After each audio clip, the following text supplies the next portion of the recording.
taille.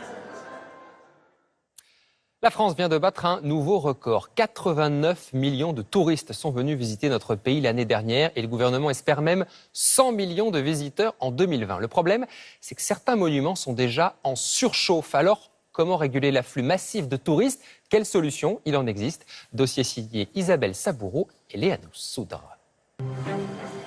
Des files d'attente interminables. Des sites asphyxiés par un tourisme de masse.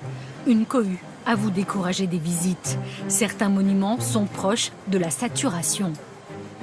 2 heures d'attente. C'est honteux.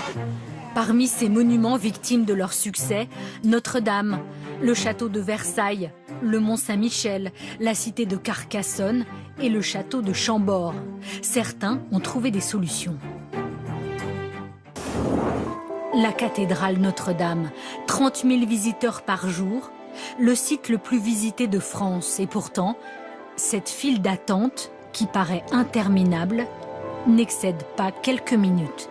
5 minutes, on s'est mis au bout de la queue, on est déjà en train de passer là, ça va très très vite. Je pense que les contrôles sont bien faits, les gens sont disciplinés, donc ça se passe bien. Pas de ticket à prendre, l'entrée est gratuite et des consignes ont été données pour que ça aille vite. À l'entrée de la cathédrale, on a déployé le nombre de personnel. On contrôle les sacs, on fait en sorte que les gens soient en sécurité dans la cathédrale, mais on a multiplié les points de contrôle. Ça doit être relativement fluide pour que les gens attendent le moins de temps possible dans la cathédrale. Et pour visiter les tours de Notre-Dame, là non plus, depuis un an, plus personne ne piétine grâce à ce ticket réservé sur Internet pour une entrée à heure fixe. Et pour cet agent d'accueil, cela a tout changé. Ceux qui réalisent l'intérêt de la chose, qu'ils vont pouvoir venir à un moment précis, ceux-là, ils arrivent avec un sourire d'une oreille à l'autre. Ils n'ont pas à faire 1h30 d'attente comme on aurait là s'il n'y avait pas le système de réserve. Je pense que c'est pratique. Oui, on est venu ce matin à midi et on a pris notre ticket à la borne pour la réservation de 16h40. Et là, on vient sans file d'attente pour visiter les tours. 30 secondes pour faire la réservation. Très bref. Ah, je pense que c'est fabuleux. Vous n'avez pas à faire une longue queue.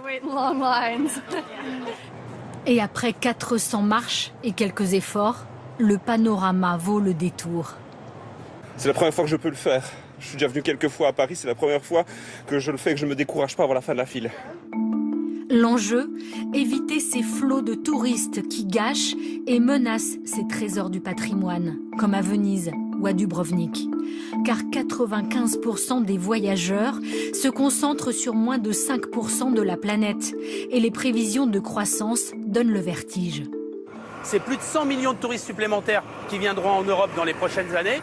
Si on ne veut pas des lieux surfréquentés et un vide sidéral sur 80% du territoire national, il faut bien qu'on prenne des mesures. Le défi en France, attirer les touristes sur l'ensemble du territoire. Et pour les destinations phares, chouchouter les visiteurs. Le château de Chambord en a fait une priorité.